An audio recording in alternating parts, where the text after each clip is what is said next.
आप सब जो है संत हैं और दूसरा शैतान है।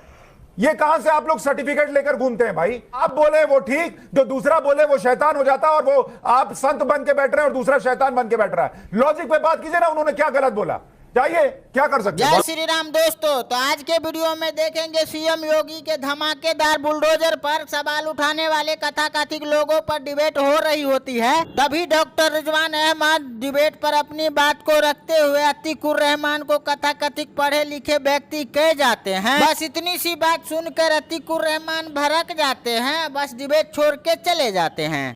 अतीकुर रहमान साहब, मैंने अतीकुर रहमान साहब अभी एक मिनट, अभी मैंने बाइट चलाई आम आदमी पार्टी के नेता की, सौरभ भारद्वाज की। उन्होंने कहा कि भैया अगर ये बीजेपी का नेता है, अगर नहीं है तो चलाओ उस पर बुलडोजर। वो तो चैलेंज दे रहे थे, अब चल गया तो आप कह रहे हैं इसलिए चला दिया क्योंकि वो बीजेपी का नेता है। ओवैसी छाती ठोक कर कहते थे कि अरे मोहम्मद पे चल जाएगा, उस पे चल जाएगा, लेकिन किसी संतोष पर नहीं चलेगा और किसी हिंदू का नाम लेकर। अब चल गया श्रीकांत त्यागी पर, तो अब आप कह रहे हैं कि उसमें भी गलत है। सुशांत जी, मैंने तो नहीं कहा कि वो बीजेपी के लीडर था, क्योंकि आधे लोग बोलते हैं कि भाई हमारे लीडर था, आधे बोलते हैं हमारा लीडर नहीं था। वो तो एक दूसरा मुद्दा हो गया ना।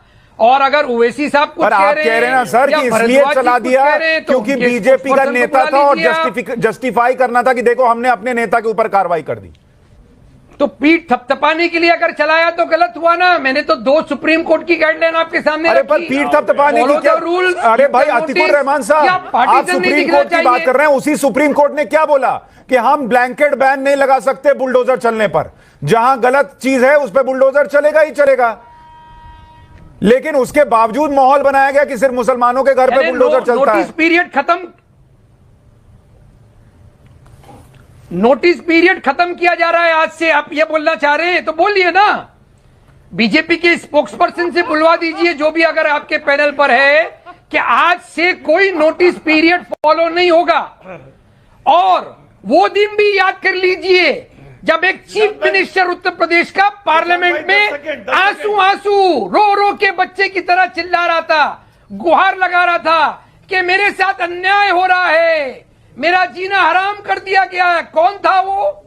यही मान्यवर योगी जी थे। रुको जरा, अरे अब आप कहां चले गए सर? कहां चले गए और कहां से कहां बात चली गई? ठीक है, हर्षवर्धन जी और जियाई साहब, मैं आपके पास आऊं उससे पहले रिजवान अहमद 10 सेकंड आप लीजिए, आप जो कहना चाह रहे हैं, फिर आ रहा हूं हर्षवर्धन जी आपके पास।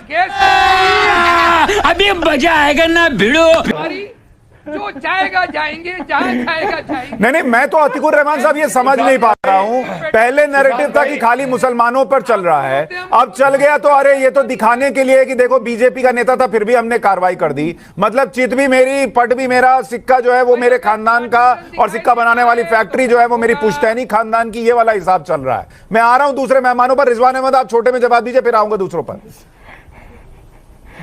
सुशांत भाई, थैंक यू वेरी मच कि आपने शो में बुलाया, और ऐसी दलील मुझे सुनने को मिली एक पढ़े लिखे आदमी से, that I had a very good laugh, number 1।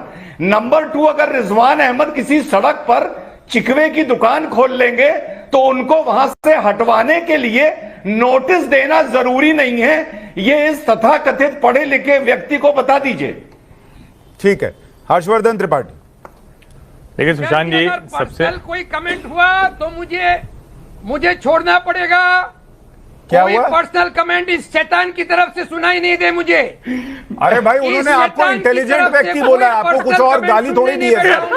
वो कह रहे हैं कि अगर कोई इलीगल कंस्ट्रक्शन कर रहा है और सड़क पर दुकान लगा लेगा तो उसके लिए नोटिस देना जरूरी नहीं होता। हर्षवर्धन त्रिपाठी, आप शैतान के साथ आप मुझे बुलाया। अच्छा, आप शैतान बोल रहे हैं, ये पर्सनल कमेंट नहीं है। अतीकुर रहमान साहब, आप शैतान बोल रहे हैं, ये पर्सनल कमेंट नहीं है। मजाक बना रखा है इन लोगों ने। आप किसी को शैतान क्यों बोल रहे हैं? ये गलत बात है, ये गलत बात है। फिर वो आपको पलट के बोलेंगे, फिर मैं नहीं रोक पाऊंगा। ये कोई बात है? नहीं, आप चले जाइए, ये कोई बात है? आप सब जो है संत हैं और दूसरा शैतान है। ये कहां से आप लोग सर्टिफिकेट लेकर घूमते हैं भाई? मुझे समझ में नहीं आता है। गजब हिसाब चल रहा है इस देश के अंदर। जो आप बोले वो ठीक, जो दूसरा बोले वो शैतान हो जाता है, और वो आप संत बन के बैठ रहे हैं और दूसरा शैतान बन के बैठ रहा है। लॉजिक पे बात कीजिए ना, उन्होंने क्या गलत बोला, जाइए क्या कर सकते हैं? अरे यार हमें माफ करो यार, तुम यहाँ से जाओ यार। उनका संकट समझिए, न तो वो रिजवान भाई के कहने से नाराज हुए हैं, न तो उनको कोई टिप्पणी बुरी लगी है। उनको गिल्ट फील हो गया, अपराध बोध हो गया आपके शो में आते तक। पहले वो कुछ और सोच के आए थे, लेकिन अब करें क्या, उनको कुछ सूझ नहीं रहा था। तो जब तर्क विहीन हो गए तो वो डिबेट छोड़कर चले गए। खत्म। वैसे भाई लोग, आप सभी को आज का वीडियो थोड़ा सा भी अच्छा लगा हो तो वीडियो को लाइक कर दीजिएगा, मेरा चैनल सब्सक्राइब कर लीजिएगा और कमेंट में लिख के जरूर बताइएगा भाई लोग।